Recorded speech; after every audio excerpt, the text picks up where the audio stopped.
All right, so we are live, so people should be joining at this point.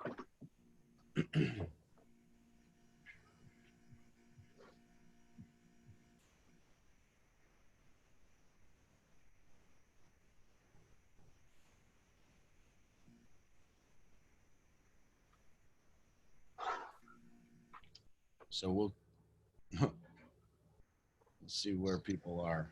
Let's see.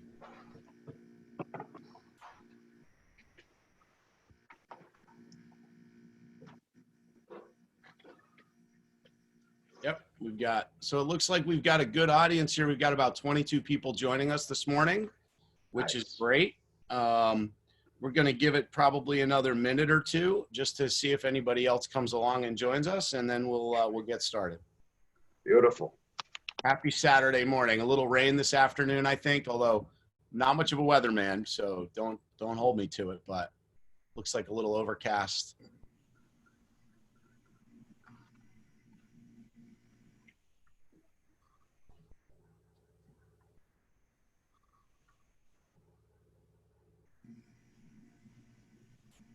You guys like how I get tricky with that virtual background like that? How do you do that? I want to try that. All right, ready? This is lesson number 1 before we start the seller seminar. Go down to the bottom left where it says stop video, and there's an arrow. And if you click the arrow, it says choose a virtual background.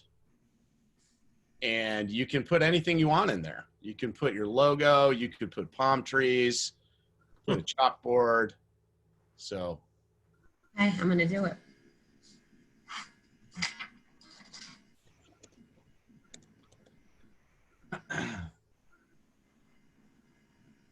Yep, you can put, and then if you need, you can upload your logo, all that kind of stuff. So, yeah, pretty fancy, right? Wow. Mine doesn't let me do it. Makes me look like a ghost or something.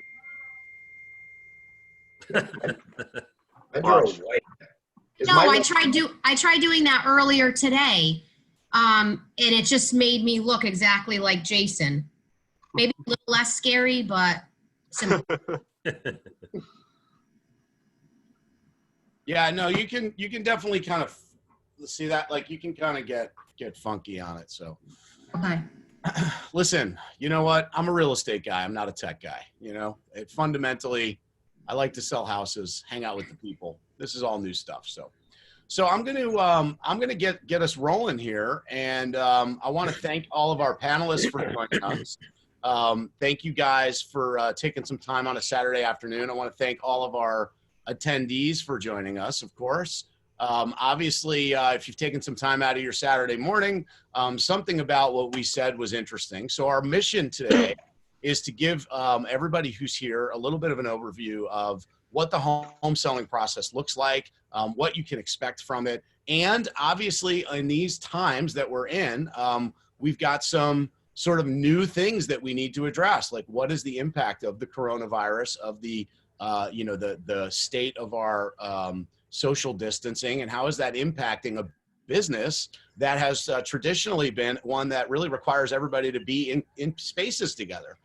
What's amazing is I've got some awesome people joining us. These are our panelists, Richard Witt, Jason Kilduff, Annecharico, and Muszynski, who are the top professionals in the field. All of us have been adapting rapidly adapting over the last 2 weeks to make sure that we can continue to serve our clients at a really high level and help all those people who really have a need right now. So I'm going to share a PowerPoint slide, which is going to get us rolling.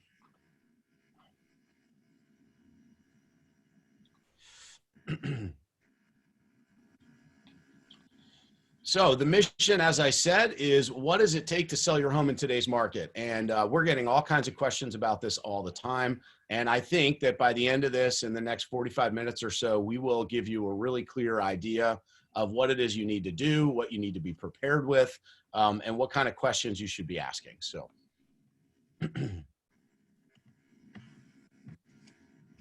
All right, so first and foremost, I'm going to this is a little bit of our overview. We're going to give everybody here a little bit of time to talk about what it is that they contribute to the process. We're going to overview the selling process. We're going to talk a little bit about what you need to do in order to get your home to sell. We're going to talk about the marketing that goes into selling your home. We'll hear from Jason about what's going on in the mortgage markets. We'll hear from Richard Witt about the closing process and what that looks like. We'll hear from Art Annecharico about what inspections are, how inspections are being conducted now, both virtually and in person. And we'll hear from Melissa about what it takes to get a house staged so that it sells quickly. We'll also talk a little bit about the impact of COVID, as I mentioned. All right, so I'm Matt Miale. I run the Miale team at Keller Williams. We are a team of 15 full-time agents. We have 5 administrators. Last year, we sold just under 400 homes here in the greater Hartford area. We are currently ranked as the #1 selling team in Hartford County. In addition to that, we are the #1 selling team in West Hartford and several other towns in and around central Connecticut, consistently ranked in the top 3 statewide. And we really haven't even really reached outside of Hartford County as far as our expansion, although that's part of our plan for this year. I've been doing this. We've been in this business since 2010 was when we started the team. So just under 10 years. We've got the most dedicated group of people, an amazing team of agents, years and years of experience. On average, the agents on our team have about 8 years of experience in the industry. So really a team of top professionals. So Jason, you want to tell us a little bit about Ward Kilduff? You got to unmute. You're muted. Nobody can hear you. There you go. Sorry about that. There you go. So I'm Jason Kilduff. I'm one of the owners of Ward Kilduff Mortgage. We're residential mortgage brokers here in Connecticut. We opened our practice in 2006, and we've been doing residential lending throughout Connecticut ever since then. A lot of various products. We offer everything that's available on the public market, as well as some other programs and features. Thanks, Jason. So Rich, tell us about the law offices of Richard A. Witt. I'm Richard A. Witt, the owner of the firm. We started the firm in 2001. We do commercial and residential real estate. We'll do anything from a mobile home all the way to a plaza or factory building. I've got 6 full-time employees who just do real estate solely. And I'm available by cell phone 7 days a week to all my clients. And we have 2 office locations, one in West Hartford Center and one in Plainville, Connecticut on Route 10. Awesome. Thank you. Hey, Art. Hey, Dag. How's your morning? Tell us about Art Annecharico.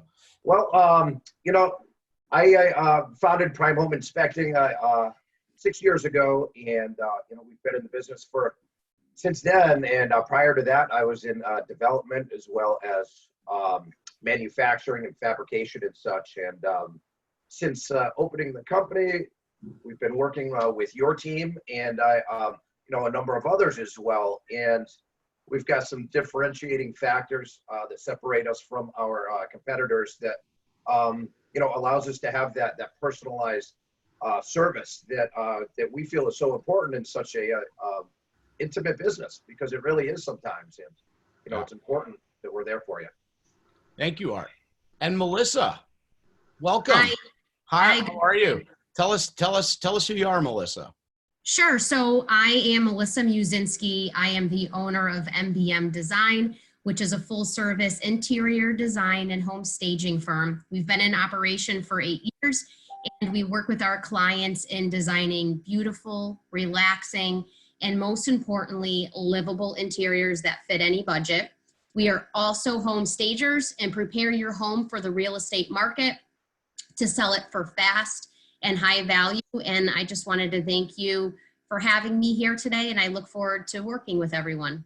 It's exciting stuff. So I'll tell you, one of the things that, thank you, Melissa, first of all. So one of the things that, obviously we're adapting to in this sort of new world, in the beginning, it's kind of like fear, right? We all kind of were like, what's going to happen? How are we going to adapt to this? How are we going to continue to do our business?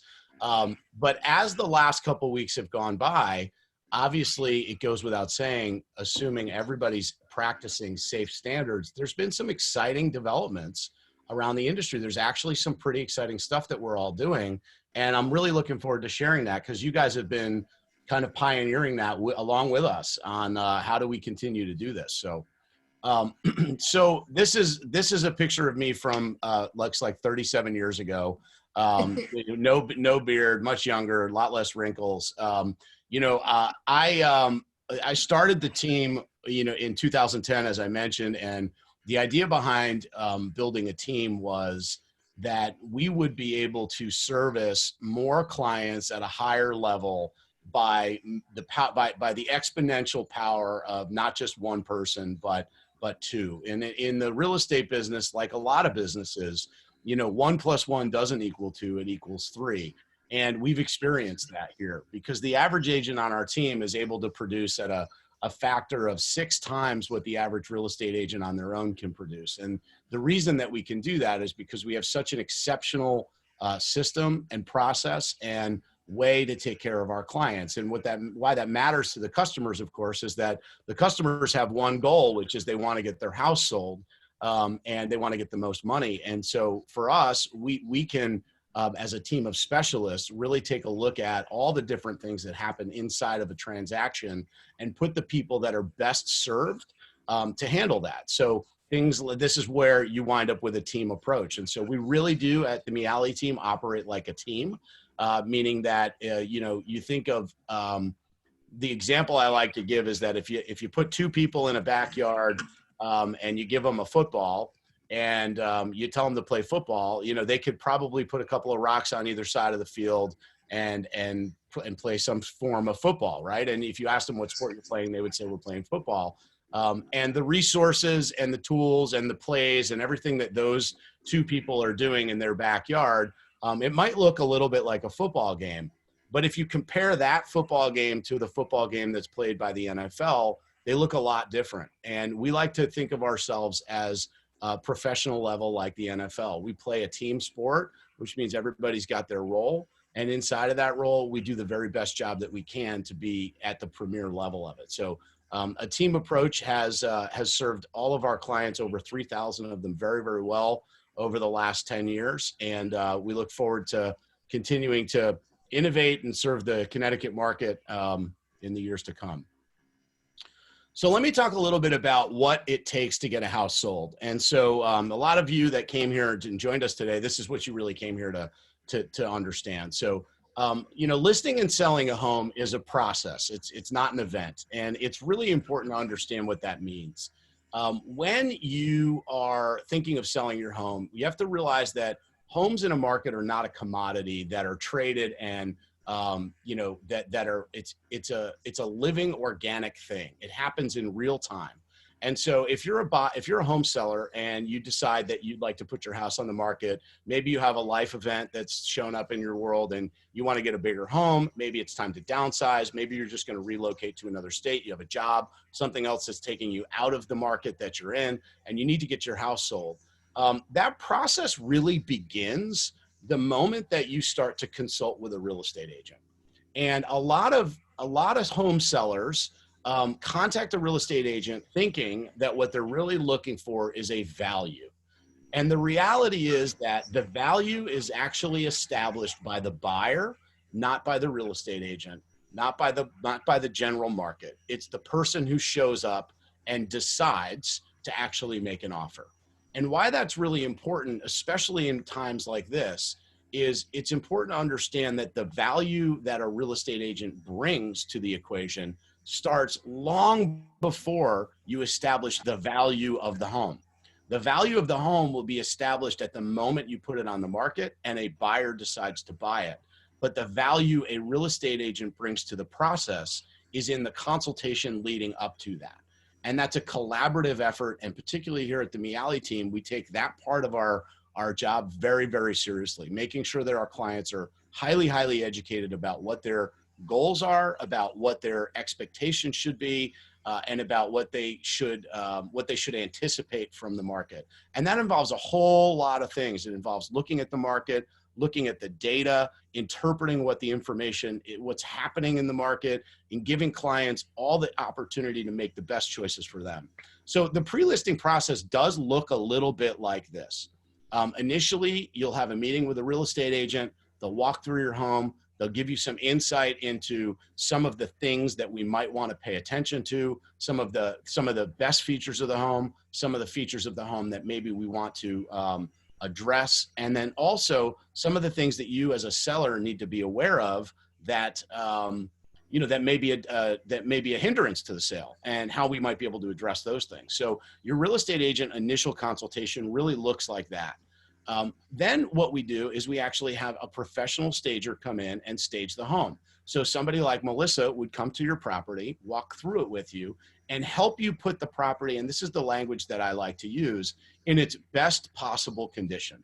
And what that means is we're not going to ship tractor trailers full of furniture, move your stuff out. We're not going to relocate you out of your home. What we want to do, just like an art director does before they take photographs for a magazine advertisement, or a director does before they shoot a commercial to advertise a restaurant, we want to make sure that the imagery and the way your home presents is its best possible version. And the way to do that is to set it up and make sure that when we get to the photograph stage of this, that your house is ready for photographs. And it's really kind of a fascinating process, because when we live inside of our homes, and everybody here who owns a home knows that this is the truth, we overlook things because we just get used to them, right? So I probably have, a half a dozen loose doorknobs in my home that I haven't seen or paid attention to for the last 5 years. There's probably some stain on a carpet somewhere from some, fruit punch that one of my kids spilled that I just barely even noticed, right? Because it happened, we tried to clean it, it didn't happen. When you bring in a second set of eyes, they see things that we as homeowners don't see. And your real estate agent is also not necessarily your best place to go for staging and design, because real estate agents are really looking at value and market. It's a different set of eyes. And so at the Miale team, we really want to make sure that we get as many lenses looking at the product as we can, because part of what you hire a team for is to make sure that we're giving you the best opportunity to get your home on the market and sell fast and for the most money. The biggest thing, and as I mentioned, that most sellers think that they're hiring a real estate agent for, is to come in and give them a value. And that's a huge part of what the consultation is. But the thing to understand is value is always discussed inside of a range, because nobody really has a crystal ball to determine, and the market is an ever evolving thing. It's like a river, it's moving. And so at any point in time, lots of new listings can come on the market, and that can influence the market. And we're going to talk later where we're going to actually look at some real statistics from the current market in the last 3 weeks that I think most of you will find fascinating to see what's actually happening in the selling side of the market. So you're going to have your agent walk you through what does the data mean, and actually what can we predict and anticipate from that. And when we've gone through that pre-listing process, we've established a value range, we've gotten your home ready to go, that's when we go and we put your house on the market. Now that starts with professional photography. We offer all kinds of advanced marketing systems, including things like drone photography. Obviously, in today's era, we're getting into 3D tours. We're starting to work with some of the most advanced and sophisticated systems so that people can literally sit in their living rooms and feel like they're walking through a home live. So some of the technology that's out there is amazing. So we get your house ready, we put it in its best possible condition, and we get it on the market. Once it's on the market, you basically have an ongoing process of evaluation. So back to that point where I said it's a process, not an event. People expect or hope they're going to put their house on the market and then it's going to sell. The reality is the active listing process is really about data collection. So you put the house on the market and then you get feedback from the market. And that feedback sometimes looks like we put the house on the market and 5 people wanted to buy it. So you get 5 offers. Sometimes people will pay more than your asking price. That's data, and that's feedback that says you priced it right, you put it on the market at the right time, and a lot of people out there really wanted to buy it. But sometimes you put your house on the market and 5 or 6 days goes by and you have 5 showings and the house hasn't gotten an offer. So the question is, what does that mean? Well, that's what you have your real estate agent for, because there's actual data and information inside of that. It's not one piece of information that tells the story, but it's the aggregate of it. And a good real estate agent will be able to coach you and counsel you through what are the next steps that I need to make, because 5 people have seen my home, but none of them have made an offer. How do we actually get this home sold? What do we need to change? How do we need to adapt it? We consistently host open houses. At the Miale team, we're huge fans of open houses. We typically are running through our listing inventory anywhere from 7 to 15 in a weekend. So we have open houses all over the state. The value of that, and obviously this has changed in the era of coronavirus and COVID-19, but the value of the open houses for us is that it's a top of the funnel opportunity to bring potential buyers into our world who may want to buy any one of our listings, right? So open houses work in the same way that that retail stores work. It's really the only retail opportunity to sell real estate, because I don't think in this day and age many people are walking in to your traditional storefront real estate companies. I've not met a buyer that has done that in probably the last 7 or 8 years. So people don't drive downtown and walk into Joe Schmo's real estate and walk in and say, I'm here because I want to buy a house. That doesn't happen. People spend a lot of time online. They do most of their preliminary shopping online, and then they make a decision that they want to actually go and see a property. And when they want to see that property, usually one part of their thinking is, I'll just go to an open house because it's low pressure. It's an easy opportunity to walk into a home and kind of kick some tires. It's like walking on the lot of a car dealership, just walking around, not going to make any commitments. It's an amazing opportunity for real estate agents, and particularly the reason that we run as many open houses as we do, to get into dialogue with potential customers who we can line up with the right property for them. And so that works really, really effectively. In today's day and age, we've adapted that, and we're actually, like a lot of things, we're learning as we go. But we are going to be this weekend, actually, I think starting tomorrow, hosting some virtual open houses. So what are those going to look like? Well, those are going to look like online promoted events that are going to be broadcast via Facebook Live with registration. So people will register to attend, get an opportunity to join, and then go and visit with an agent while the agent is actually live at the property to answer any questions. And again, create a new top of the funnel opportunity. We are testing that, so we'll see how that works. And with all things moving hopefully in a positive direction, we'll be back to hosting open houses soon enough. So, and then throughout that active listing process, feedback is critical. And what that looks like inside of you as a client selling your home is constant communication with your agent, your agent's team around what is actually happening. One of the things that we hear constantly from dissatisfied clients who come to us from other companies or other agents is that they never heard from their realtor. So here on our team, we have a very standard follow-up process where we're communicating with our clients at a minimum every 3 days to review everything that's happened over the last 3 days and what they should expect from us in the coming 3 days, not just from us, but also from the market. So our clients are very, very dialed in and getting direct reports on activity that's happening. And we utilize a lot of technology to do that. So ultimately, the real goal, of course, in all of this is to get an offer and sell your home. And so that process looks like, and again, it's just another part of the process. That process looks like offers that come in, reviewing with your agent. What does the offer mean? What is the insight that we need to garner from the offer about the potential buyer?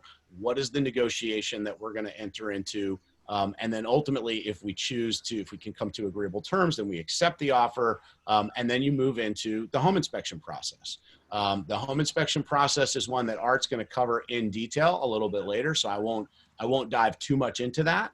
And then obviously you've got your mortgage process. That's also part of this, which is, as a seller, a lot of things to be aware of in the mortgage process, especially in today's day and age. Yesterday, the FHA guidelines changed yesterday. Mortgage business is another business where the standards and rules are changing every single day. Even in normal times, standards are changing every day. And so having a professional group, having a professional team that can guide you through that is critical, because if you accept an offer as a seller under certain terms of a mortgage and those terms change or those guidelines are no longer allowed, that potential buyer may not be able to close. And you want to have a team on your side that's going to be able to anticipate that before it happens. So, and then ultimately you close, you celebrate, everybody pops the champagne, and we move on. So that's the process. So hopefully that gives everybody a good idea of what to expect. So a couple of things here.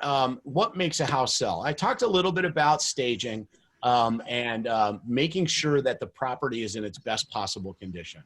In my career, 10 years running the team, I can count at least 100 situations where a home that we took over as a listing team was just poorly marketed, poorly staged, poorly prepared prior to us applying the formula that we applied, and we sold the house literally within days of taking the new listing. So when I see homes sitting on the market, clients wondering why it won't sell, it's frustrating for me, because I'm the professional that I am, I can look at it and pretty typically size up, here's what's happening here, and here's why consumers are not responding to this. So the condition and the marketing of a property play a huge role in what will make a house sell. Pricing is also a piece of this. And one of the things that we educate our clients about all the time is that you need to, it's a tricky thing to get your head around, but it's really important to understand that pricing is actually marketing. Pricing is not retail. So when in real estate, because it's an ever evolving market, when we pick a price, what we're doing is we're assigning an acceptable value to a home. And that acceptable value is a piece of communication. It's not a hard and fast number, because the way real estate sells is people make offers. So there's a negotiation process that goes into that. Our job is to assign an acceptable value that communicates to buyers that is an acceptable value for them. Because if you price a home too high, people look at it and say, I like the home, I don't like the price, I'm not going to go see it.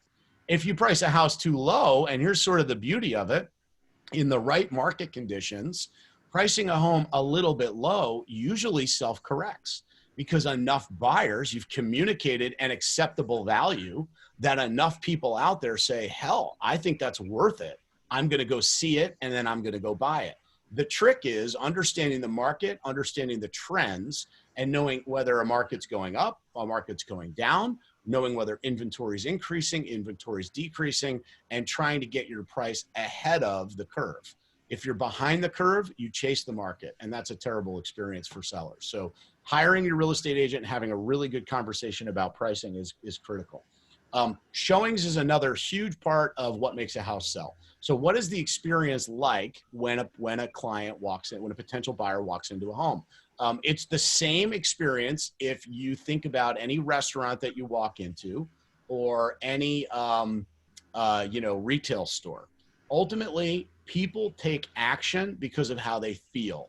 They don't take action because of logic. Logic will make people think, analyze, construct, but feelings are what make people act. And so the showing is your opportunity to give somebody a feeling that makes them feel like this could be the right house for them. This is what we will counsel you through, is how do you actually do that? Part of that is staging. Part of that is preparation. Part of that is the lead up to the showing, making sure that the people walking in aren't walking in with unanswered questions, and that they're not leaving with new questions that are unknown, because that will make them start to think. What we want them to do is walk into a home and say, wow, I love it. I'm comfortable with it. The price is great. I should buy this. That's all an emotional reaction. And so we like to drive the sale process through that chain of events. That requires us to anticipate and understand what exactly will a buyer potentially want to know about this home. And that's what that consultation process, and that's why that consultation process with your agent is so, so important. We all have quirky things in our home, every one of us. So if you have a quirky thing in your home and you try to ignore it and a buyer sees it, it may very well be the one thing that makes a buyer not want to buy your home. We just don't know. So what we try to do is anticipate all that stuff, explain it in advance so that a potential buyer can walk in, feel comfortable, feel like they've gotten the information they need, and make a decision. Ultimately, also, the last thing that's critical in making a house sell is ongoing communication. The client needs to feel like they understand exactly what's happening in the market, exactly what their agents are doing for them. And that ongoing communication is what allows the process to move forward in a way that is a win-win for everybody. So that's a little bit of an overview from my experience about what's going to actually drive a house to sell. One of the other things, though, that I think is really important for everybody to understand is that there are factors that will help a house sell or prevent a house from selling that are outside of our control. And in fact, a lot of the factors that drive a home sale are not things that you as a potential home seller or a real estate agent or an attorney or a mortgage person or inspector can actually control. Things like mortgage interest rates, things like the stock market, things like inventory available on the market. These are massive contributors to what moves the real estate market in one direction or another. And you really do need to have a real estate agent who can counsel you on that and help you understand what are those outside influencers that are causing the house to either sell fast or not sell. Because without the right expectation setting, we don't know what we're going into. And so we would wind up being confused. So your real estate agent can also not just help you with the 4 conditions that we can control, but all the other conditions that we can't, and at least help you understand that. So obviously a massive part of what you hire a real estate agent for is the exposure that they bring for you. I'm not going to spend a ton of time on this only because in today's era, what's critically important to understand is that marketing and exposure is somewhat of a commodity that everyone has access to, right? The real estate agents all get their listings on the multiple listing service. And through the multiple listing service, those listings get exposure on countless brokerage websites. I think at last count, when we looked at our distribution network, we were on 1,000 different websites. It's actually kind of irrelevant at this point because any consumer can find any home in any town in a million different ways. It's really about how the presentation shows up. The actual distribution of it is now ubiquitous. It's everywhere. Everybody can get, I mean, there's 100 different, if you type real estate into your phone app, you're going to find it. You can find a million different places to search for real estate. It's really about the experience interacting with the listing, which again is one of those things that your clients that your agents can control for you. So it's also, how is your agent using the tools like social media? How are they actually exposing you to more opportunity? Google search engines, making sure that they're driving more traffic specifically to your listing, but the exposure itself, it's out there. Anybody can find any home. So how is your agent helping you position your home better than others? That's really the critical piece about this. All right, so Jason, I'm going to ask you, give us a couple minutes on what's going on in the mortgage market, this ever-evolving new world. Tell me a little bit about what you're experiencing right now, what's changing. What would a seller really need to be conscious of in a sales environment in real estate right now? Well, there's a lot of things that are changing in a lot of conversations over the last couple of weeks. I mean, the biggest thing is coming from an education perspective, right? So you really want to kind of understand what's going on in the market. I had a ton of calls asking me if they could get 0% mortgages when the Fed dropped the rate, right? But that's not long-term rate. That was short-term rates that banks borrow against banks to allow you the ability to go in your bank and be able to get your cash, right? So it basically created liquidity for the banks. It didn't affect long-term rates. But things are tightening down with the uncertainty in the market a little bit. And there are a couple banks that are going to take a more conservative approach and lower what they call debt to income ratios, or the amount people can afford, slightly, right? So they're going to take, I'll give you an example. We talk about debt to income a lot, what your affordability is, or the percentage of your income going out to debt. A lot of banks could have gone up to 56 or 57 on FHA. Now they're going to back it down to 50 until we kind of migrate through this. And what that really means is we just have to be cognizant of the qualifications of the buyer that's coming in. Yeah. Right? Because we don't want those changes to affect somebody that's under contract that's buying someone's house. Now, Jason, you're available, right? For like, if I have a listing client, right, and we get an offer on a property, you would always give me some counsel, right? If I had an offer and some mortgage terms, like, you're available for us to call and ask some questions around that, right? Right, absolutely. We would always want to make sure that it's a well-qualified buyer that's making the offer. Yeah, I mean, not someone that's right there at the outer limits of everything. We want to make sure that the person's qualified and can kind of, his ship is ready to navigate those rough waters if we see them. Sometimes sellers, in my experience, sometimes sellers will say, I don't need to talk to a mortgage broker. I'm going to buy my home and, with equity, or I'm relocating out of the state. I don't need a mortgage broker as part of this equation. And, the reason I'm a massive advocate of that is that we want to bulletproof our transactions, right? So we want to make sure that every offer that we get is an offer that we can actually fulfill on. And having a guy like Jason really participate even on the sales side as part of our Miale team makes it that much more likely that the transactions that we actually agree to are actually going to close, because we can vet who those buyers are that are making offers on our clients' homes. So yeah, it's great. So what are some of the other changes, Jason, that's going on right now? What can we anticipate from the mortgage market in the next couple of weeks? Well, there's been a huge spike in volume. Obviously, a lot of people are out there refinancing their homes, and banks are doing their best to slow that process down in order to stay liquid, right?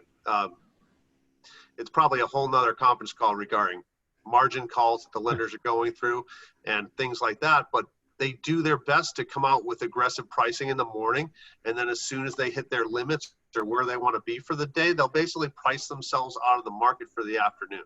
Wow. So we have to be cognizant to watch the interest rates, right? Lock clients at an appropriate time to secure, the best terms and conditions that are available for the clients. And if a seller wants for a review of someone's mortgage situation or an opinion on what they could do, even if I'm the plan C or D, maybe I'm not their plan A, but I'd love to just be that parachute in case they ever had to pull the ripcord.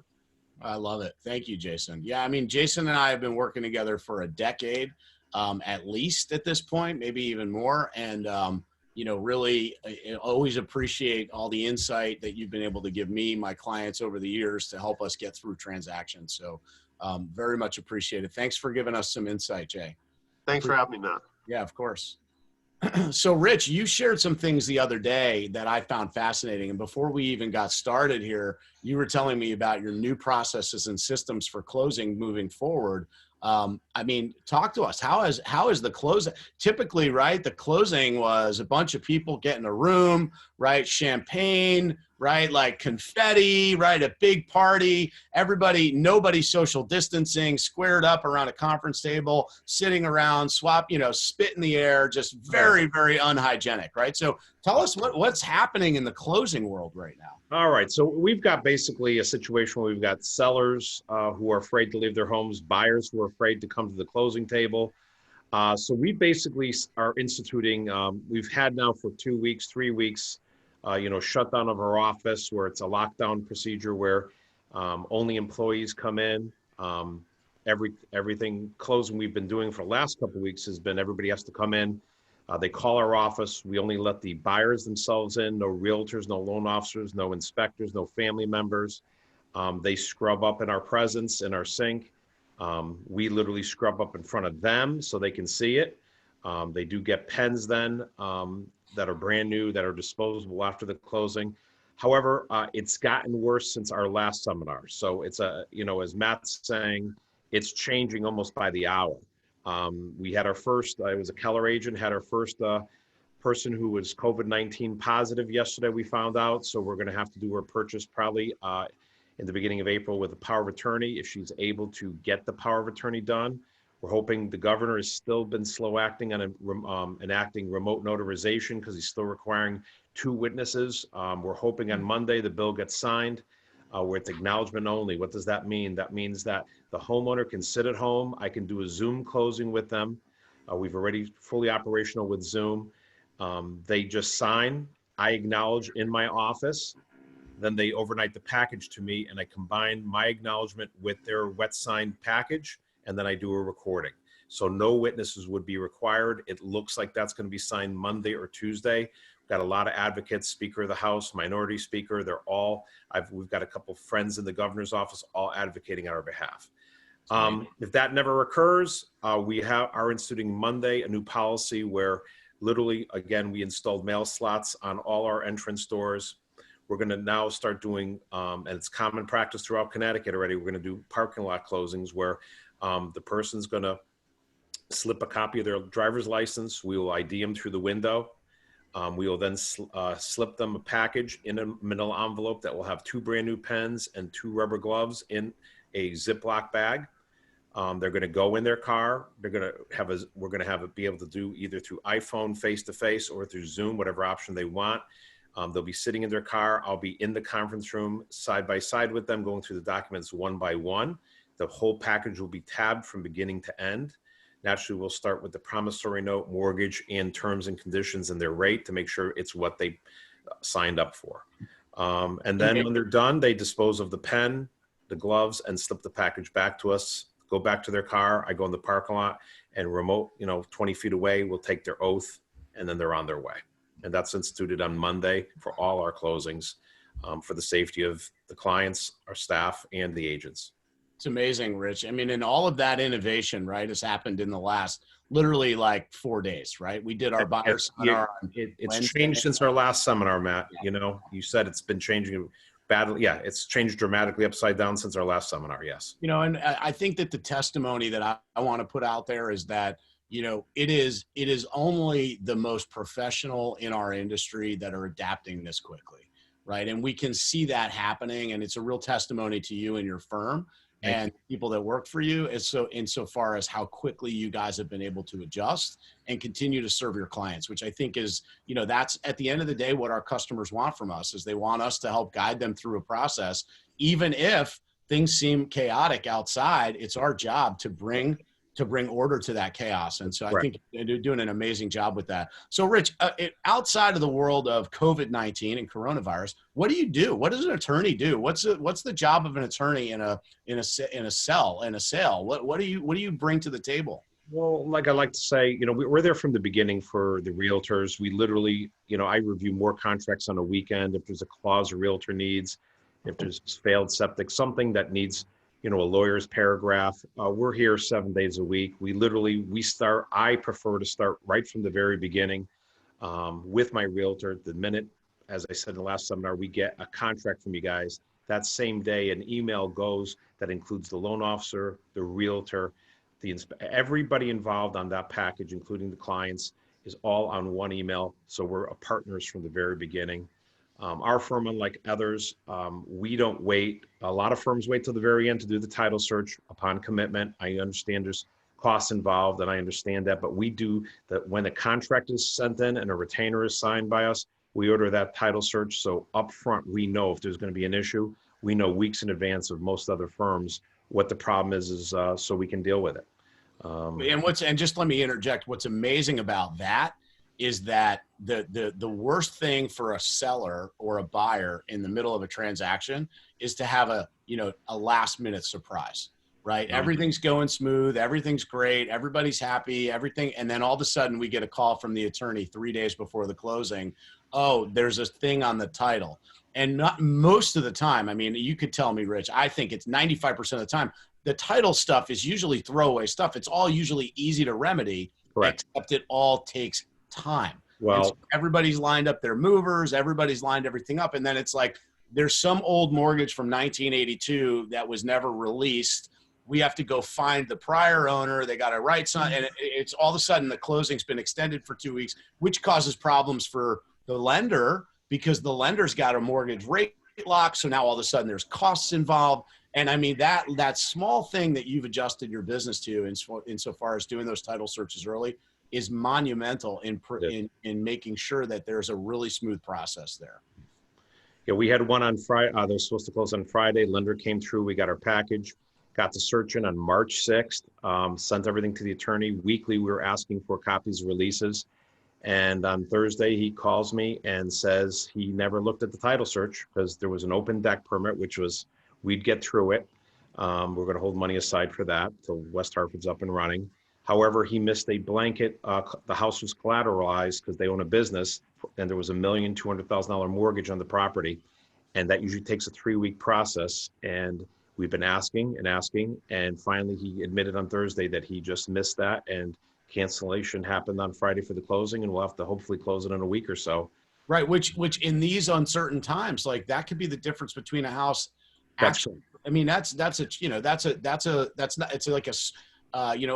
not a whoopsie. Like that has a massive impact. It's a colossal mistake. On top of it, my buyers, it's heartfelt, have a special needs daughter. So this was their home. They were selling. We had to sell their home on Friday because, as Matt knows, the market can change, and we did not want to lose that, that buyer for that sale. So now they're living with family. Yeah. We're hoping, but again, this is something where even when we start the process weeks in advance, there's still snafus like this where somebody drops the ball, and we just hope we can just put it back together before my buyer decides to move on to another property, and these people will lose their buyer. Yeah. Well, amazing. So thank you, Rich. Thanks for taking the time, telling us what you do. Any other things that we should know about your firm, about what the attorney does for the seller? Basically, we're here. Like I said, I offer my cell phone to everybody who's available. We don't have voicemail during the day. If it goes to voicemail, it's only because one of my 6 staff members is on the phone, and then we'll immediately get back to you. But literally, we don't even have automatic voicemail. We answer our phones, both offices. So we're always there for you guys. And we're there to help you from beginning to end. And literally, we'll assist you with any issues you might have on conditions, inspections. If you're having trouble with another agent getting things from them, we'll get involved with the other attorney to help you along and get this client closed for you. And Rich, I just want to say, I'm ready to update my photo when you're ready to update yours. Absolutely. Are you ready? We'll get a photographer. I mean, the two of us. Seminar will probably update them both. I'm betting that we probably got those photos taken around the same time, and we're both hanging on. We're hanging on. We might have been at the same wedding. So. Yeah, we might have been at the same wedding. Yeah, exactly. Yeah, thank you. Thank you so much, Rich. I appreciate it. So, Art, home inspections.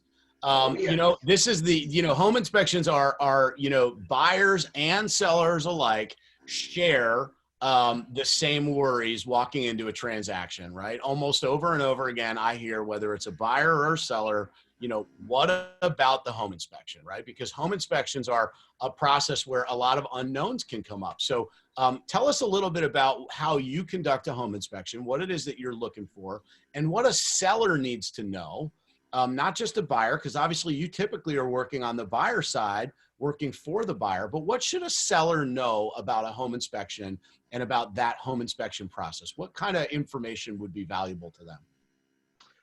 That's a good question, because what that helps do, Matt, is to prepare and ready a smooth transaction, as you know. Yeah. Well, step one is, I think, finding the right realtor who will assist and guide them properly as walking through the home. From my viewpoint, one of the most significant qualities in an agent is their familiarity with the home inspection, the things we look at, and how you are to guide your client or seller or buyer and on what's going to come up. I'll jump in on that. Like, one of the things that I set expectations for with sellers is that, listen, in the 3,000 home inspections that I've been privy to be exposed to, there's really a list of about 100 to 120 things that are likely to show up. You're not going to get all of them, but you're going to get some combination thereof. You just have to be aware, like in our market, there's about 100 to 120 things that we see over and over again. outlets that need to be GFCI that aren't GFCI, chimneys that need to be repointed, windows. Downspouts. Yeah, Downspout downspouts on the exterior of a home that haven't been extended far enough away from the home. And any one or combination of those normal 100 to 150 things, they're all things that can be addressed, right? Like that's what I try to tell a seller. Like none of these things are insurmountable because they come up over and over and over again. There's a very small and very rare list of things that can't be addressed, right? That are beyond repair or beyond some satisfactory way to bring a buyer and a seller together. It's a very small list, but those are the ones that people are terrified of, right? So how often do you see stuff like that, Art? Like something that's like, whoa, this is catastrophic. This house needs to be torn down, or it's got like a major malfunction. When that does happen, quite often the current owners of the home aren't even aware of a lot of these situations. Right. Which for us, we really enjoy digging and finding those items that they're not aware of. There's all the other items like you had mentioned that most informed realtors can inform their clients about, everything you had just mentioned. Yeah. Now there are those other items, quite often agents don't go into the eaves of the attic, Right. and areas, and nor do the owners of the home. Right. So a lot of these items, they don't even know that they may have moisture or a improperly terminated bathroom vent, just adding moisture to their attic and things of that Right. nature. Yeah, that's a great example. I just recently had a home inspection where there's a crawl space, right, which was only accessible by like a little 2 foot by 2 foot hole in the foundation onto and the home inspector crawled up in there and found a bunch of mold up in there, right? Like a lot of mold because the moisture barrier hadn't been, and the homeowners, of course, had no idea, completely, they were appalled by it, shocked, like, oh my God, is it dangerous? And I think what's important for sellers and buyers to understand is that most of the time, those major issues, both parties want to address, right? Like that's what's important, is that there's really no, I think that people enter the home inspection process thinking that it's combative when in fact it's collaborative, right? The buyers just want to buy a home that's safe, that's in good condition, and that reflects the value that they expected to get for the home. And the sellers want to deliver a good product. They've lived there. They loved their home. They are proud of their home. So a lot of times that home inspection process is really about good expectation setting. So tell us a little bit, Art, about some of the services that you provide when you do a home inspection for a buyer. Yeah, we have over a 300-step process during our home inspections. Myself and my inspectors, I've got 3 other inspectors that work for me. We're a small locally owned company, and which I really believe allows us to share that personalized service. And as Richard was saying, we're always here in the phone, by text, anyway, anytime you need to get us, I'm here for you, and we are here for you, which is quite helpful. And we're talking about attics. Quite often, I will receive text messages from other agents while I'm in an attic saying, what is this? And part of what we do is we educate. We want to educate. We want to inform. We want to assist. And it's a big function of ours. Yeah. Have you ever inspected a perfect home? Have you ever gone into a home and said, oh, absolutely perfect, not one single thing? I can count on one hand that's happened.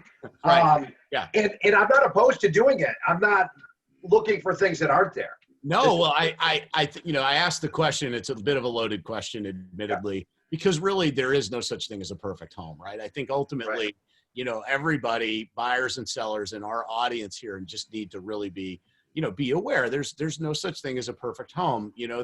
Every single home is going to have its quirks and its things, and over time, maintenance starts to accrue, and that's just the reality. And most of us, and myself included, when I bought my first home, I didn't know the first thing about what needed to be done.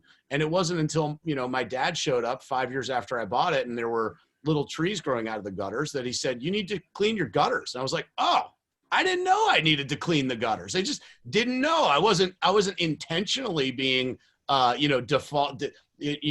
negligent on my home. I just didn't know. And I think a lot of sellers just need to kind of give themselves a little grace around that. The home inspection process is really going to give you 300 different things that probably most of us know of, about 100 of them. But Art's going in and looking for 300. So it's pretty typical for homes to need some stuff through the home inspection process. And many of those items are what would fall under the category of maintenance.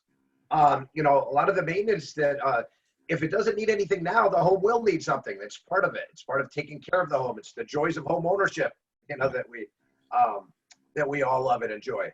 What? Now, go ahead. one of the things that we do as we're performing the inspection and very importantly, reporting, which comes in the form of a digital home inspection report that you'll be receiving on the same day as the inspection.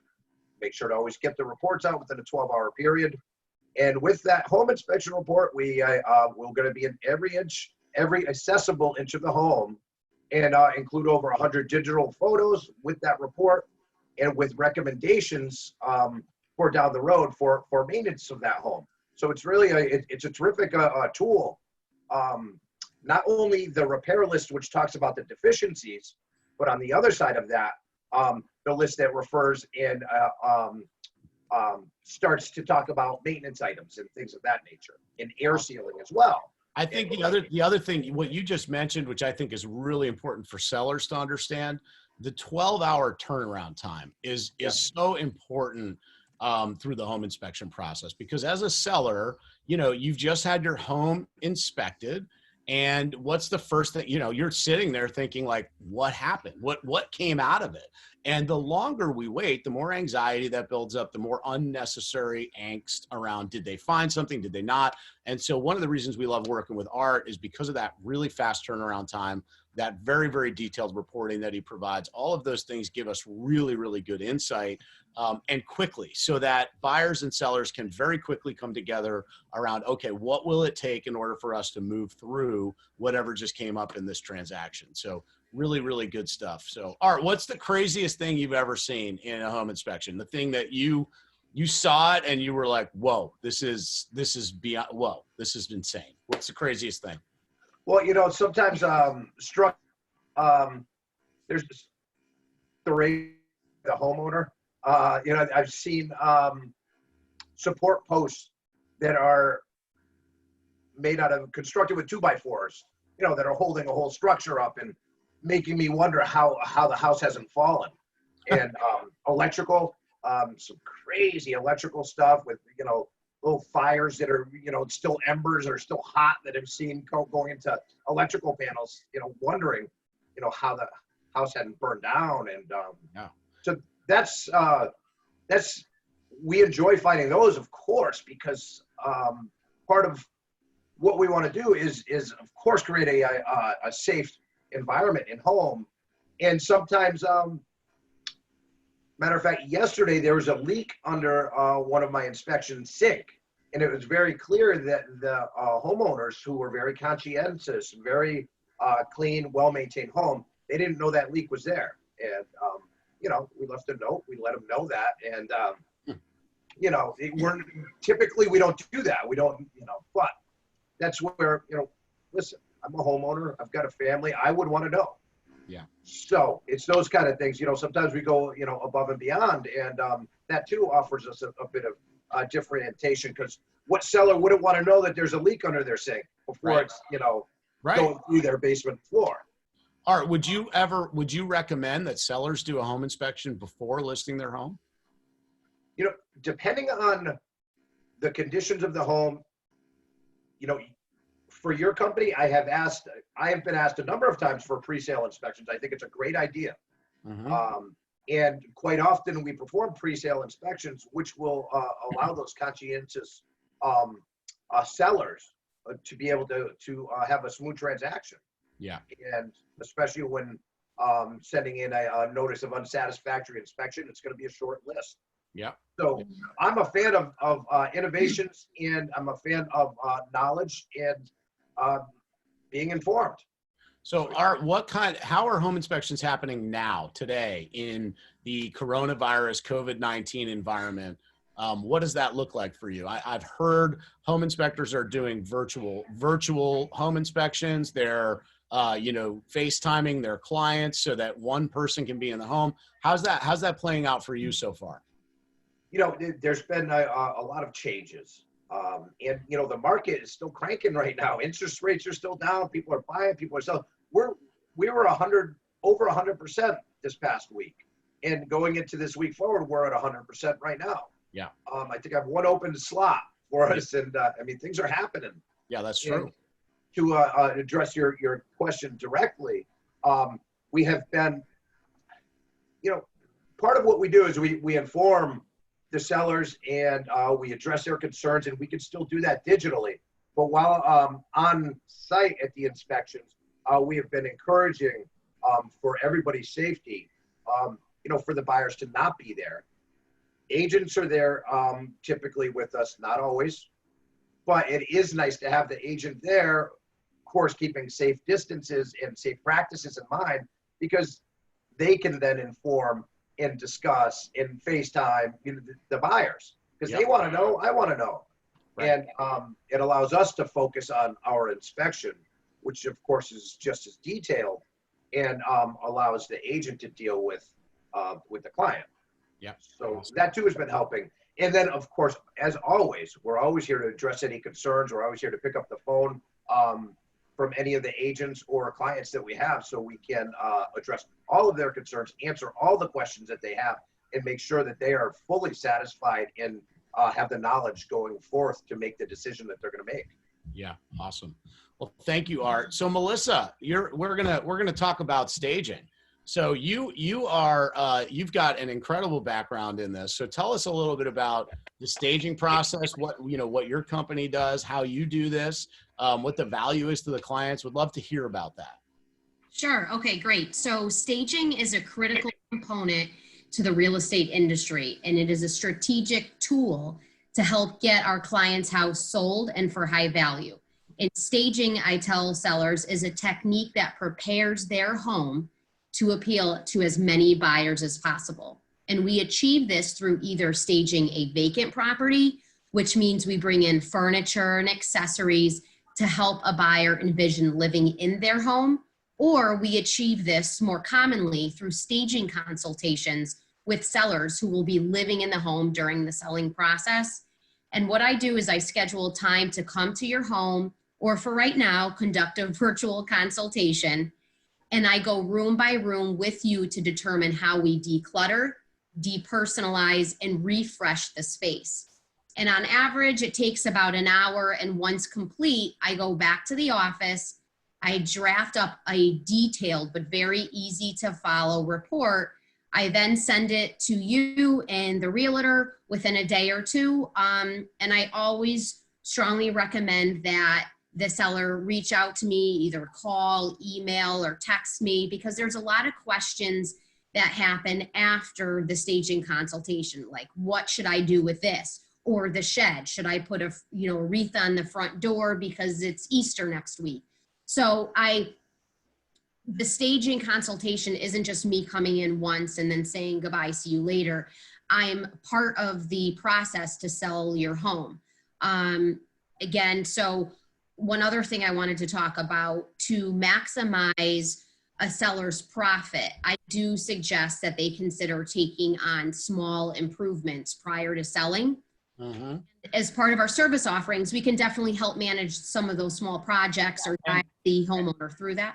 And if I might interject, right, that's often one of the things that our clients will ask us about is they'll say, well, I know you're going to have a stager in, but I don't want to redo my kitchen, right? I'm not redoing my bathroom. Like, what kind of small projects do you recommend, right? Because people, they say, I don't want to spend $30,000. They might have a kitchen that's 20, 25 years old, and they know, like, look, it's maybe not brand new. If a stager's going to come in and tell me to redo my kitchen, I don't want to do that. So give us some examples. Like, what are some of those kinds of small projects that you might recommend? Sure. And I don't, we wouldn't want them to take on big projects like that too. There's enough on their plate. So I always recommend slight updates to bathrooms and kitchens. And again, I don't mean gutting it. I mean taking small strategic updates that will make a difference. This means new paint color, reglazing a damaged bathtub, replacing cabinet hardware, or my favorite, and which is really in right now, is painting your cabinets and vanities white. And if sellers are on a tight budget, they can even make big changes by just changing the decor of their bathroom from flowered curtains and patterned rugs to neutral and soft fabrics. And this isn't expensive. Adding in new paint, new vanity hardware, or a $30 light fixture, just by making those small improvements, even a few $100s, you can say you have a renovated bathroom. It's also great if you can paint your walls a neutral color. I had a consult last week with the kitchen and the dining room were all red. The bathrooms had red shower curtains. And we want to change that and provide neutral colors. So those are just really some quick, easy fixes, along with refinishing any hardwood floors that are damaged or not in good condition. There's many improvements that sellers can make that really don't break your bank account. And I'm here to be able to help with that or answer any questions that they may have. A lot of times you can spend a few $100s or $1,000 or $2,000, and that really can help elevate your listing price substantially. Big time, yeah. One of the things that I determined early in my career was that the value of staging was worth it 10x on every single listing. And so we literally stage every single listing that we put live. We have a professional like yourself go in and give the client a consultation around how to get their home ready. Because, I often, and it's the same thing I spoke about earlier, clients will call and ask, hey, Matt, we'd like for you to come over and take a look at our home and tell us what we need to do. And, candidly, I'm the last guy that you want designing your home. Because if it were up to me, it's Pink Floyd posters, right? Like Bob Marley, like I'm not, it would look like a college dorm. Like that's just, thank God I'm married to a woman who's got a beautiful eye for design because she decorates our home. But for me, like I don't need much. So I'm not a designer, and I just know that. I know my own limitations. So having somebody like Melissa in our team has given our clients a very definitive advantage over other listings, because that's what you do. You're a professional designer. And the difference is notable. And we follow a formula when we list a home, which is every home gets a stager. And the reason is, back to my point earlier, if you're the homeowner, there's probably some things that you're not going to see because you live there. I'm the realtor. I'm really, really good at evaluating marketing, evaluating the value, figuring out what kind of projection we need to make, and then consulting the client. But as far as like whether red colors are in or blue colors, like, I'm not reading those magazines. That's not where I'm spending my leisure time. But Melissa is. And that's what's so valuable about having somebody like you as part of the team, which is fantastic. So Melissa, talk to us. What's the craziest house you ever had to stage? Because we literally send people to every single home, and every homeowner is worried about the staging consult. Like they're always like, oh my God, this person's going to come in. And I always tell them, like, trust me, like it's definitely not the worst. So what's the craziest house you ever had to stage? Well, what happens commonly is when I'm doing a staging consult, we'll walk it by the hallway closets, and then I'll see if they say anything to me. And most times they just rush me past the hallway closet into another room, because when I open it, literally half of the house is in that closet. Right. Everybody's prepping, right? It's like cleaning the house before the cleaners come, right? Like, yes. I have cleaners coming over. I need to make sure my house is clean. They're decorating and decluttering before you come. Yeah. Oh, absolutely. And, but the craziest is when about a month ago, I went into someone's basement and there was a room filled with mannequins because she sells leather jackets on eBay. Yeah. With the full hair teased out, everything.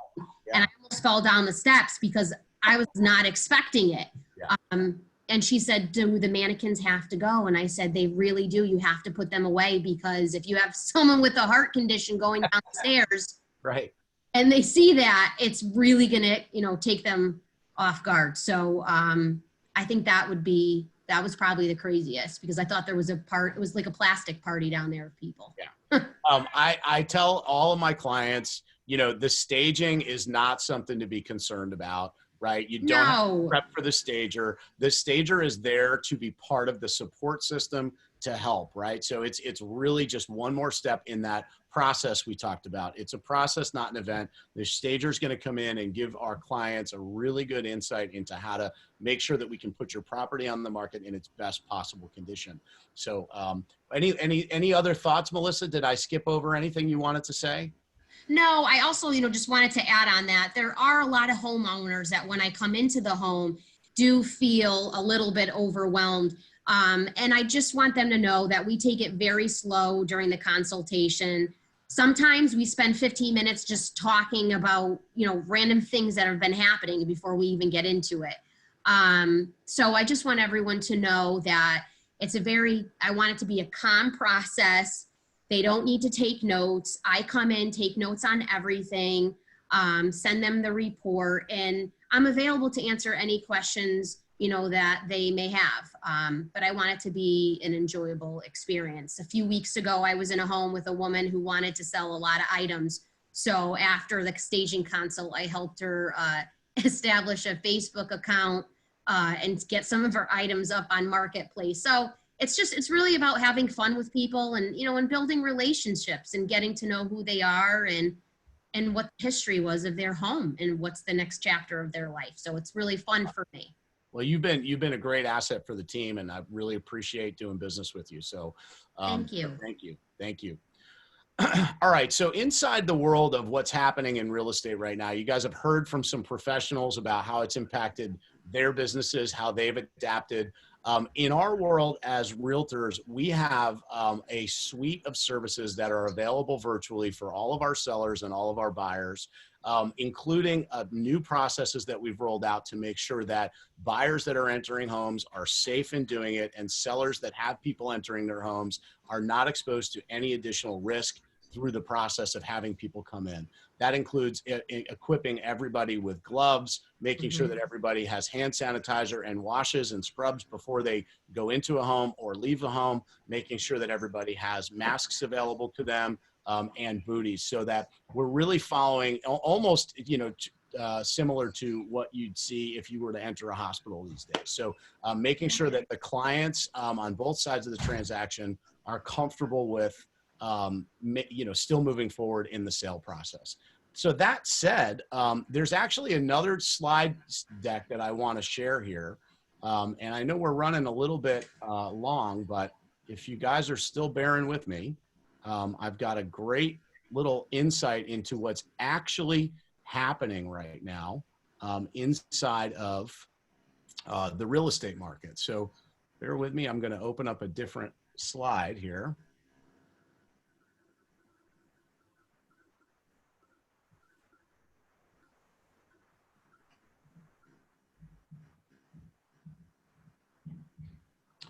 So this is something that, and you guys should be able to see that.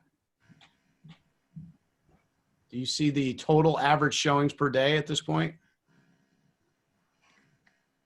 Yes? No? Somebody say yes. Awesome. All right. So,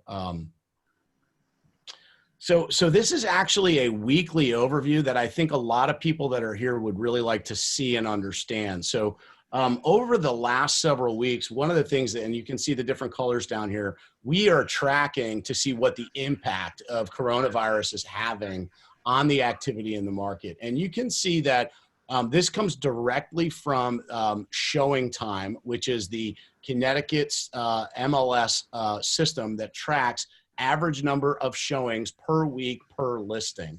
Okay, and what you'll see is a very clear drop off in activity right around the third week of March, right? So so we were on average, and this is all data from the entire MLS listings that are participating in showing time. So you saw that in the week of January 20th, it was 6.1. average showings per listing. In February 20th, a month later, this is all very typical trend lines that we would see these things starting to go up. But as COVID-19 entered the market, what we saw is a very clear sort of trend of an initial drop off. Now, early March typically would have seen more activity, not less. That drop off, while not sharp, is an indication that there was an early impact on what was happening, that less people were going to look at property. And then you can see very clearly the following week, almost half as many people going out and looking at property. And that decline is continuing. And you'll see even last week, average 2.2 showings per listing. Really important for sellers to understand that this activity drop off is not typical or not seasonally typical, but this is really an impact, and it's temporary. This is going to be the normal while we are social distancing, which all of this makes sense. It's not something to panic about as a seller, as so far as, is my house going to sell? It's just, we've got to obviously navigate these new waters. However, a couple of things that are really fascinating. You'll see here, and this right here is the number of, this is the number of new listings that have come on the market. And this is across Hartford County, for all of the new listings that came on the market. Now, again, spring market activity, what we would typically expect to see, and you'll see that trend line, and over here, this is about 6 months worth of data. You'll see right here from the end of December, 195 new listings came on the market, 222, and you can see that trend line really kind of going up, right? Right up into the first week of March, 361 new listings in Hartford County came on the market. That is all very typical of what we would expect in a spring market. In fact, that's actually better than what we had seen historically over the last several years. We were actually entering a different kind of market this year, more in alignment with what was happening in the rest of the country. So the state of Connecticut had been a little bit lagging behind in our real estate market activity, and we were really just about to catch up here. So again, really important for sellers to understand what was happening was we were getting a lot of momentum. We were starting to see really a lot of good activity in the market right before COVID-19 showed up and had an impact. And then what you can see is that impact showed up just like with the showings. That first week in March, a significant drop off from 360 new listings to 314. What did that mean? Well, 1 week of data isn't enough. Look at the next week, dropped off sharply to 259. That's a 30% drop off in new listings from what we had in the first week of March to the third week of March. So what that means is a lot less people putting their houses on the market. Here's what's fascinating, and here's why you need real estate agents who understand the numbers, because a lot of people might look at that and say, well, if I was going to sell, I would want to not put my house on the market because less people are. Here's what's interesting. Art said it. He's 100% this week and next week, which means home inspections are happening. Here's what I find fascinating. This is the number of homes that have gone under contract in that same period of time. Look at the increase and the sharper increase on the graph. So the difference of a 30% decrease in listings from the week of 3/9 to week 3/16, and only a 1% decrease in under contracts. So if you're a seller right now, there is a lot less competition on the market because people are waiting. And yet there are buyers in the market that are making buying decisions despite the fact that coronavirus and COVID-19 is out there and something we need to navigate. And they're doing that because of professionals like the people that are here who are taking precautions and making sure that we can still transact real estate in a safe way. So if you're a seller and we understand the basics of supply and demand, and there are real buyers in the market that want to buy homes in a safe way, what we see is a 30% decline in inventory coupled with only a 1% decline in under contracts. There is a lot more demand and a lot less supply. And what does that do to home prices? It actually drives them up. A real life example of this just happened to me this week. I had a client, we got an offer on a property on March 15th. On that date, we received 5 offers on the property. So that goes back to this week right here. We got 5 offers. This week, the one buyer that we accepted contacted us and said, I'm not comfortable moving forward. I'm not prepared to continue to do the transaction due to the uncertainty of the market. I contacted the other 4 buyers, and 3 of the 4 resubmitted their offer. So the impact of COVID-19 on that seller, and this was yesterday, the impact of COVID-19 on that seller went from, I had 5 offers and now I only have 3. That's the impact that we can expect, at least for right now.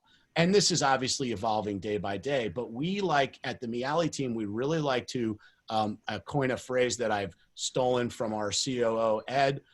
We like to be grounded in reality, which is fact-based information. The facts right now tell us that even though the world is on pause, the real estate market is not. People still want to transact, and people want to do it safely. And as long as you're working with professionals who can give you the opportunity to do that, like the people that are here, like our team, then you're going to be in a really good position to continue to move forward. And on the other side of this, potentially take advantage of a little micro blip in the market where there will be more demand than there is supply available. So there's in all things, right? There are opportunities. It's just the data. Nobody knows what's going to happen tomorrow or next week. But for now, the governor and, they've determined that our services and our practices are all part of what's essential in order to keep our economy moving. So we are just adapting daily to make sure that we can continue to serve our customers. So I thought that was a really powerful bit of information to share. And so before we wrap up here, I want to pull up, and just give me 1 second. I got to go back to the other slide deck.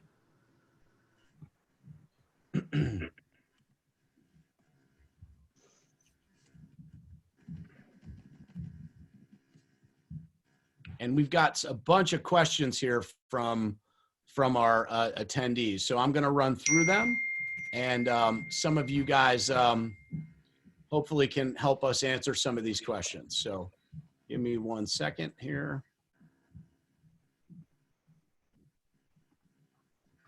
So let me go and check let's get through this. Let's check the chat box. All right, so.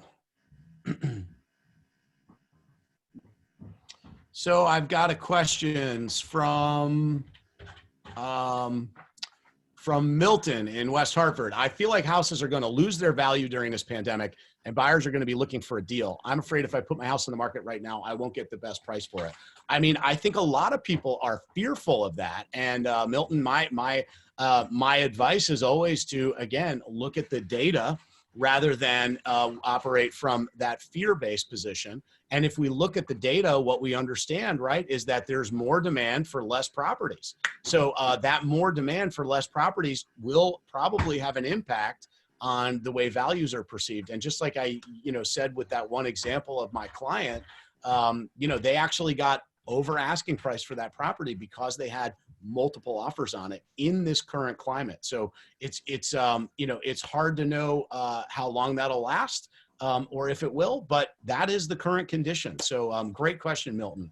So we've got somebody raising their hand, and I want to answer that question. Let's see.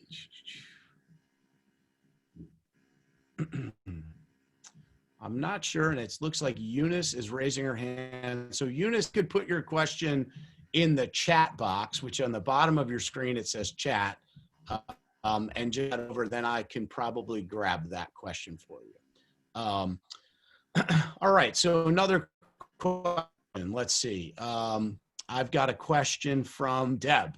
Because the stock market is so up and down, if I accept an offer, is there a chance the buyer won't have the money or a mortgage at the time of closing? That's an awesome question. I don't think, in my opinion, that there's any more or less of a chance now than there would have been maybe 6 or 8 weeks ago, in that the stock market condition is not an actual contract contingency.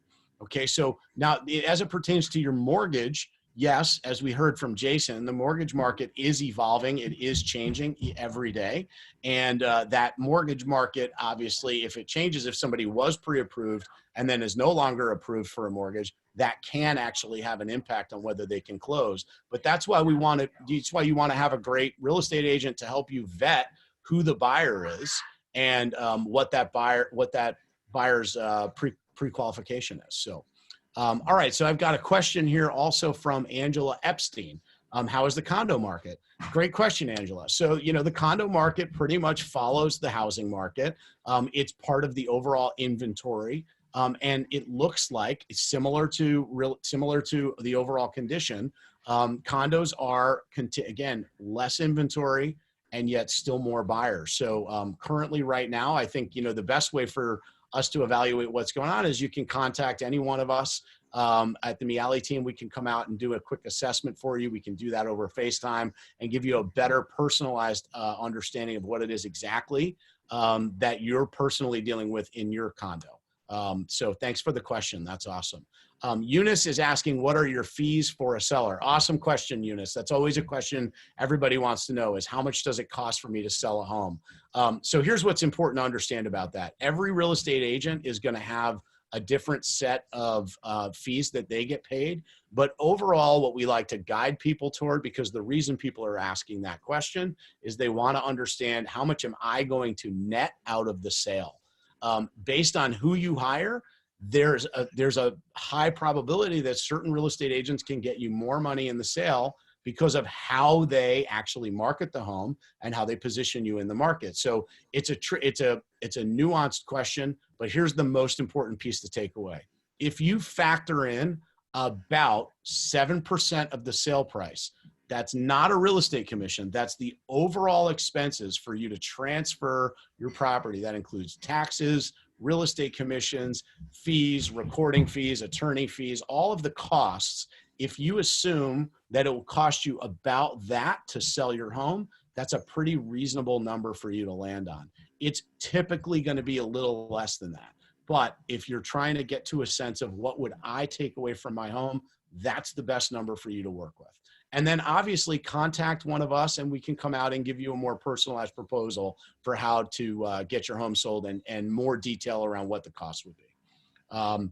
Another question here. Do I have to pay the attorney an hourly rate?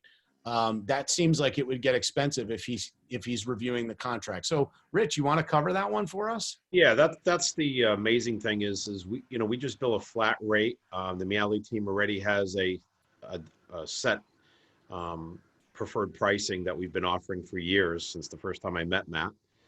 We promised that and we've kept our word on that. So all the agents and their clients to get that preferred pricing. But all the services we offer, including attorney review, working on a weekend, reviewing a clause, adding clauses, use and occupancy agreements, anything, those are all done for no additional charge. So there is no hourly rate. Naturally, if there's a dispute between homeowner and seller, we have an affiliated firm that does our litigation. That's a separate hourly rate you'd have to talk to, but that's rare. Maybe 1 out of 100 transactions ever goes to a legal battle, maybe even less than that, maybe 1 out of 300. Yeah. So it's very, very rare. And I can't recall, unless there's something extraordinary, we do, Matt, as you know, sometimes get sellers who never, did the estate for their family member who co-owned with them, then we'll have to do the estate. That's just another estate fee, but that's separate and disclosed. But normally, no, there's no hourly rate. Yeah, that's exceptional. And that's the beauty of this transaction is when you really dial into that number, that 7% number, you get the services of everybody that's here as part of that transaction for that one kind of bulk. So you get really a very, very powerful team, the aggregate of the years of experience of all these people to help service you through that transaction. So I got another question here that is really directed toward Melissa, and it looks like, Melissa, you addressed it, but just for the other people here, why do I need to depersonalize my home? So why is that important, Melissa? Sure, because 81% of buyers say that home staging makes it easier to imagine themselves living in the home. And to be able to do that, we want to remove any family photos or collectibles that are out on display, because it would be hard for a buyer to see them living in that home and making their own new memories when they see us, vacationing or graduation photos. It just is really helpful to depersonalize, to be able to have the buyer envision themselves living in the home and building their own memories in that space. And it really goes right back to that conversation we had earlier around people feel their way to a transaction, right? So the idea is that you want people to feel like this could be their home. And if there's pictures of other people there, it feels like it might not be their home. It feels like someone else's home, right? So if I walk into a home and want to buy it, I want to envision my family there, not someone else's. So I love that. Thank you, Melissa. Great question here from Devin. How long are closings taking with everything going on right now? And I actually think, Jason, I'm going to throw this one to you because, I think that the biggest impact around what it's going to take to close is what's happening inside of mortgages. So are you seeing delays around appraisals? Are you seeing, is that stuff slowing down the process? So normally it might take anywhere from, I tell people on average, 30 days on the short end, 90 days on the outside, average.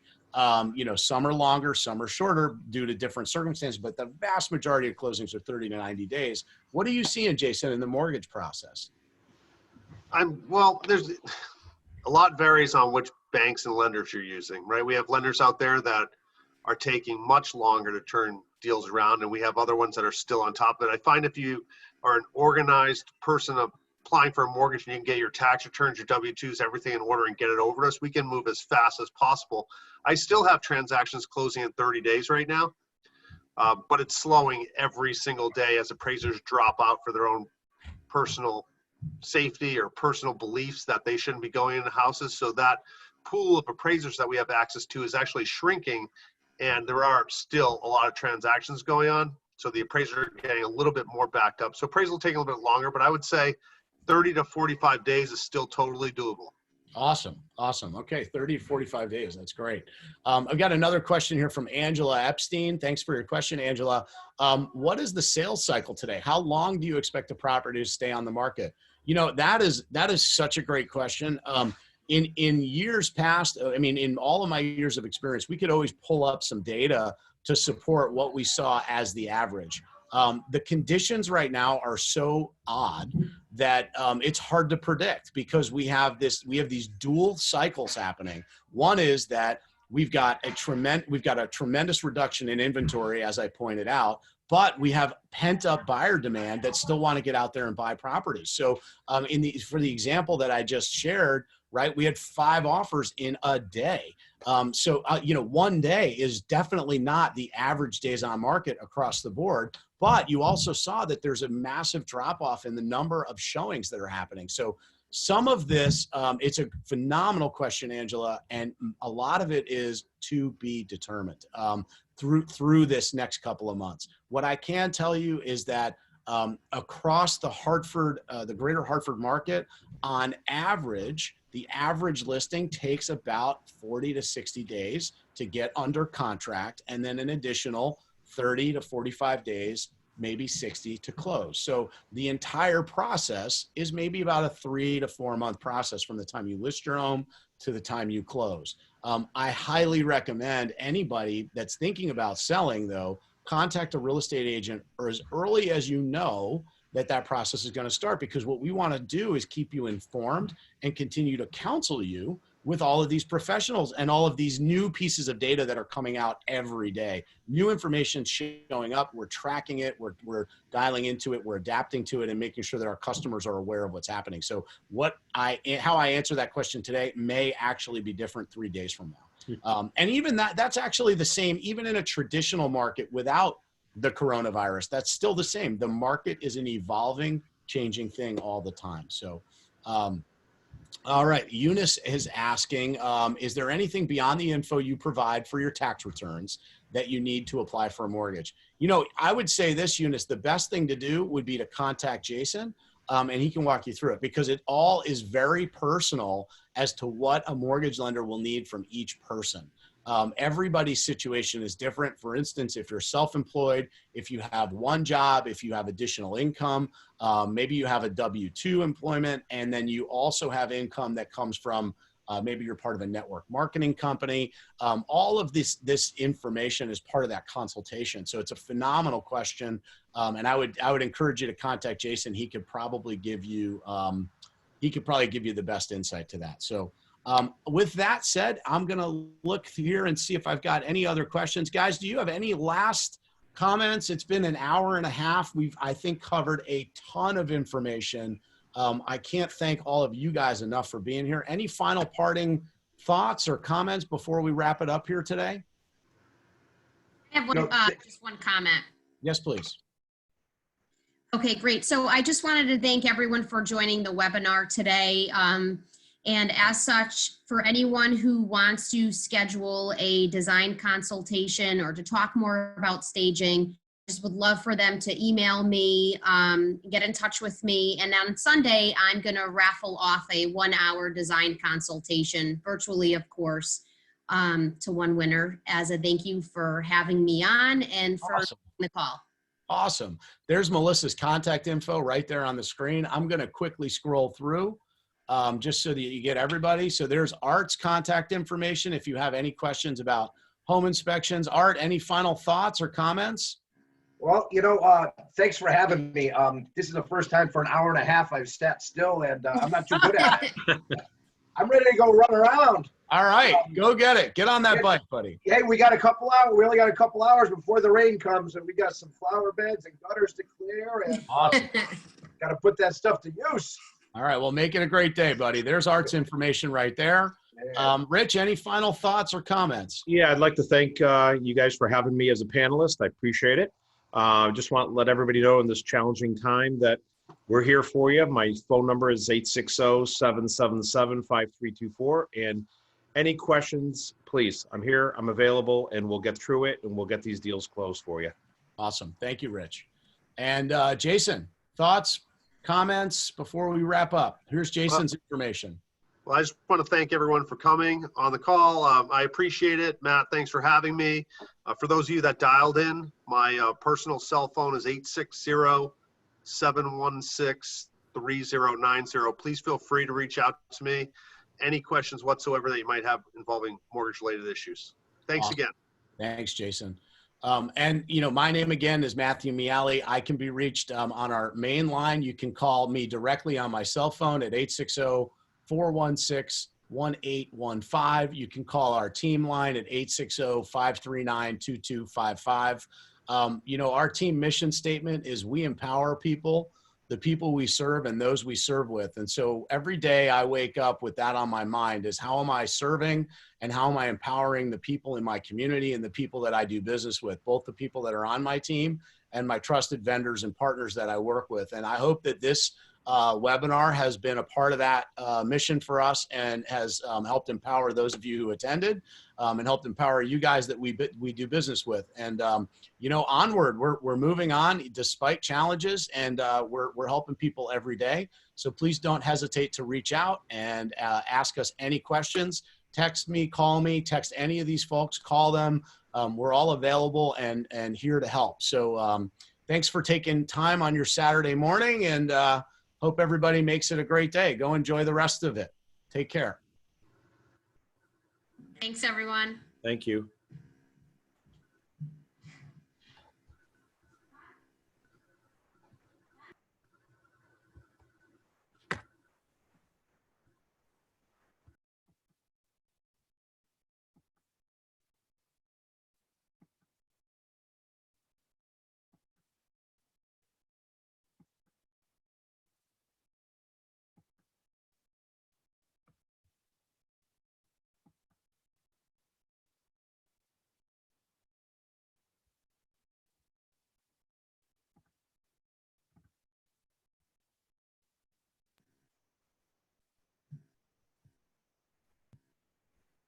Hold on, I gotta figure out it. And hold on 1 second.